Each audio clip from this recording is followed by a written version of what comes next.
Estados Unidos, porque allá ya son más de 1.600.000 personas las contagiadas de COVID-19. Los decesos ascienden a 96.013. Esto según datos de la Universidad Johns Hopkins. En tanto, el presidente Donald Trump sigue presionando por la reactivación de la economía. El gobernador de Nevada anunció que el 4 de junio reabrirán los casinos del estado, principalmente los de Las Vegas.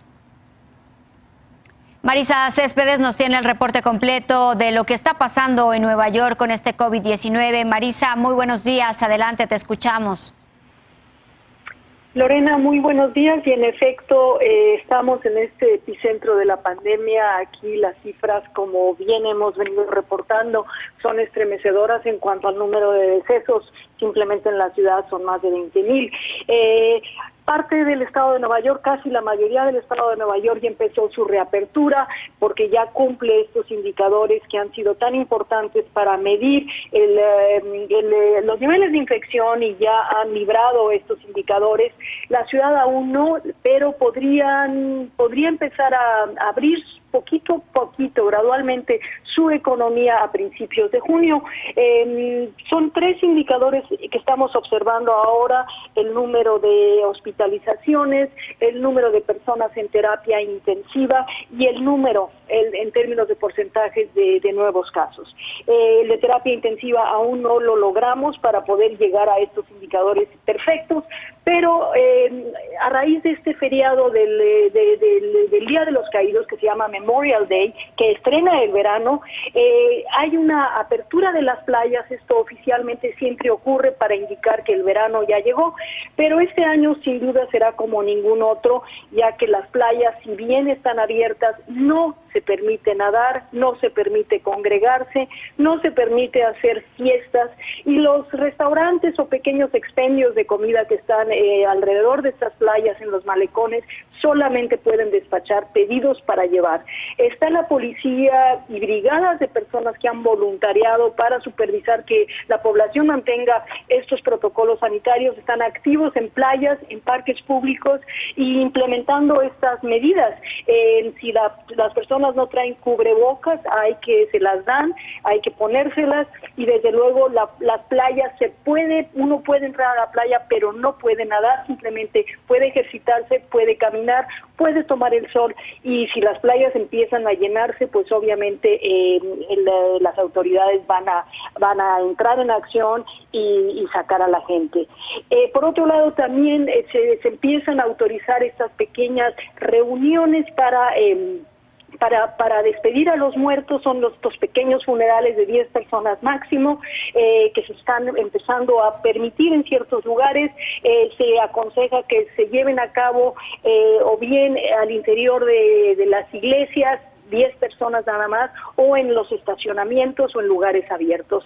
Apenas Nueva York está empezando a respirar estos aires de libertad, si tú quieres, me gusta llamarlos así, porque llevamos más de 2 meses, casi ya 3, en esta pandemia, en esta cuarentena, y pues te puedes imaginar, con el buen clima y después de esta pausa tan prolongada, las 8 millones de personas, 8,5 millones de personas que viven en esta ciudad, pues tienen ya un afán, una ansiedad terrible de salir, pero no se nos olvide todo lo que se ha perdido en términos de vida humana, en términos de la economía, de los trabajos, y desde luego un impacto emocional, Lorena, sin precedentes, que va a tomar mucho tiempo sanar este trauma, estas heridas que deja esta pandemia a nivel emocional y psicológico.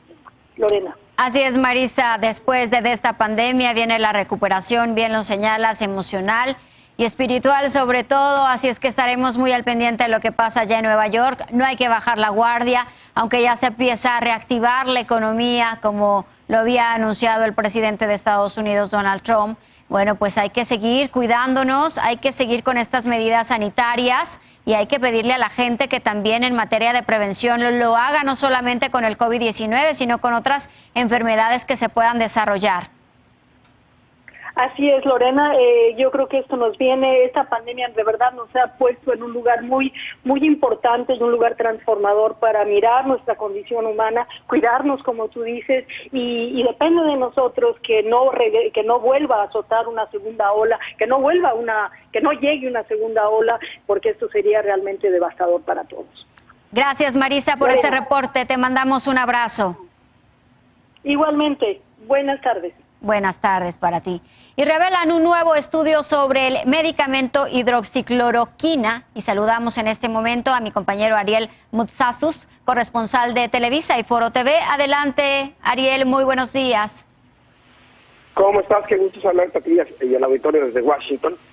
Pues este medicamento que acabas de mencionar, la hidroxicloroquina, que hemos escuchado mucho, sobre todo quienes estamos aquí en la capital estadounidense, porque el presidente Donald Trump lo menciona un día sí y otro también, y del cual Donald Trump tiene un porcentaje mínimo, pero sin duda alguna lo tiene, de acciones de los laboratorios que la fabrican. Ahora hay un estudio que realizó y que se publicó en una revista médica muy importante que es The Lancet, que dice que está el medicamento, cuando se usa de manera excesiva o incluso cuando se prueba contra el coronavirus, está relacionado con un incremento en el riesgo de muerte y en distintas cuestiones cardíacas. Mira, la hidroxicloroquina tiene décadas presente en el mercado y ha funcionado muy bien para tratar a pacientes que tienen malaria o lupus o artritis reumatoide.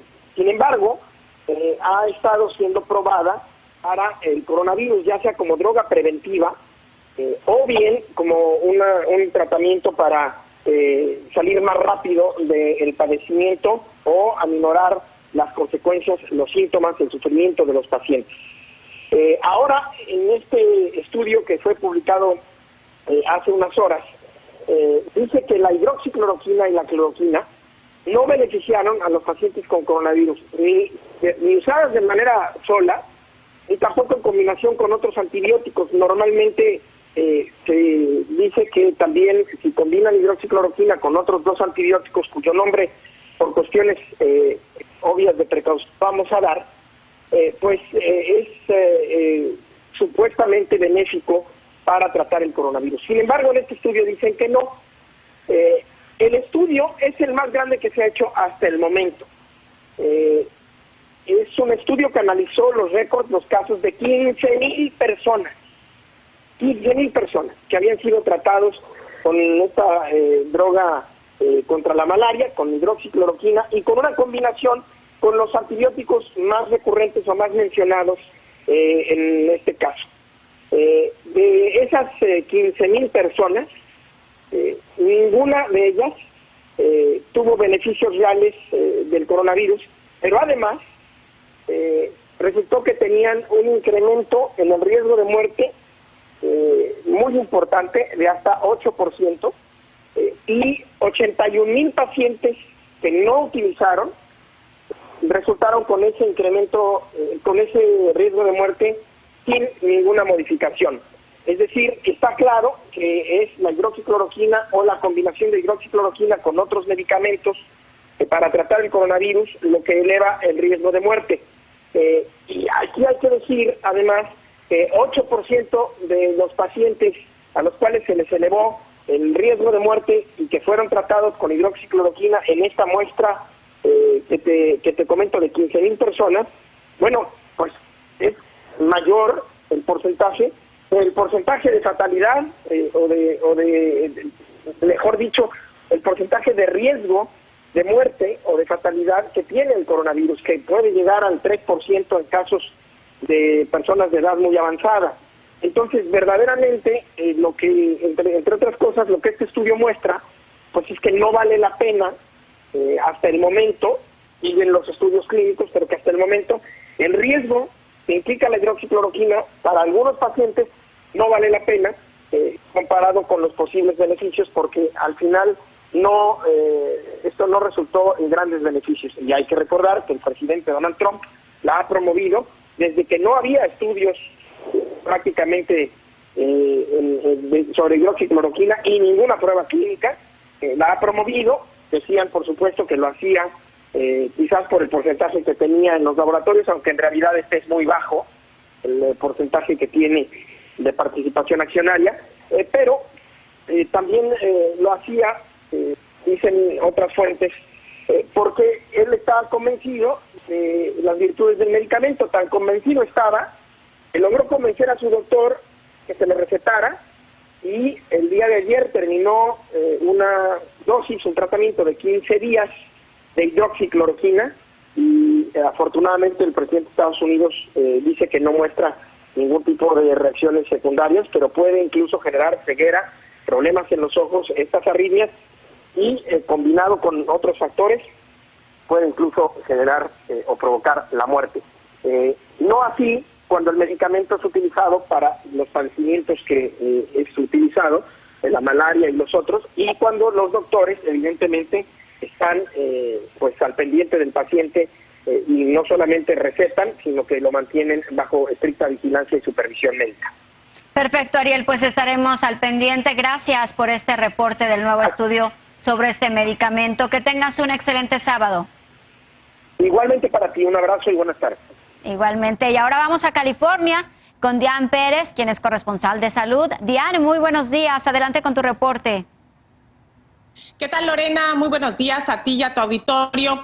Bueno, pues te comento que aquí en California comienza ya la apertura. En la mayoría de los condados del estado ya empiezan a abrir, a profundizar en esta fase 2 y comienzan a abrir restaurantes con restricciones. Con varias restricciones, las personas van a tener que ingresar con cubrebocas, las mesas van a estar a 1,80 m de distancia. En cuanto las personas se sienten, se van a poder quitar el cubrebocas. Todas las personas que atiendan en los restaurantes, todos los empleados van a tener que usar cubrebocas. La indicación todavía continúa de tratar en la medida de lo posible de permanecer en casa, algo difícil, sobre todo en este fin de semana del Día de los Caídos, que se celebra el próximo lunes. Se conmemora el Día de los Caídos el lunes 25 de mayo.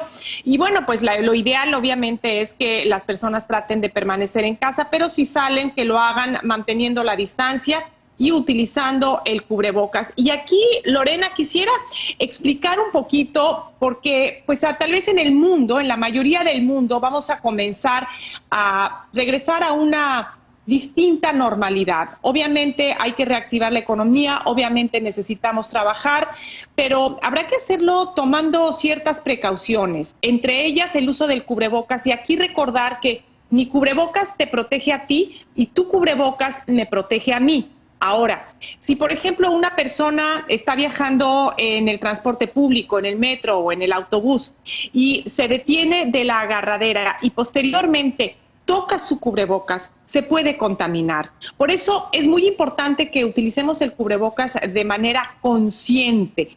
Cuando lo tenemos puesto, no hay que tocarlo. Posteriormente, cuando llegamos a nuestro destino, nos lo quitamos y lavamos el cubrebocas para posteriormente usarlo nuevamente. Así que aquí hay varias medidas que debemos tomar en consideración, Lorena, también, como el hecho de lavarnos las manos cuando regresamos a casa o cuando llegamos a la oficina, el quitarnos los zapatos cuando llegamos a casa o limpiarles la suela. En fin, este tipo de medidas que deberíamos de tener, medidas higiénicas que deberíamos de tener siempre, como lo decía Marisa Céspedes, ahora toman una dimensión todavía más importante. Y como comentaba Ariel, efectivamente había una gran esperanza en la hidroxicloroquina.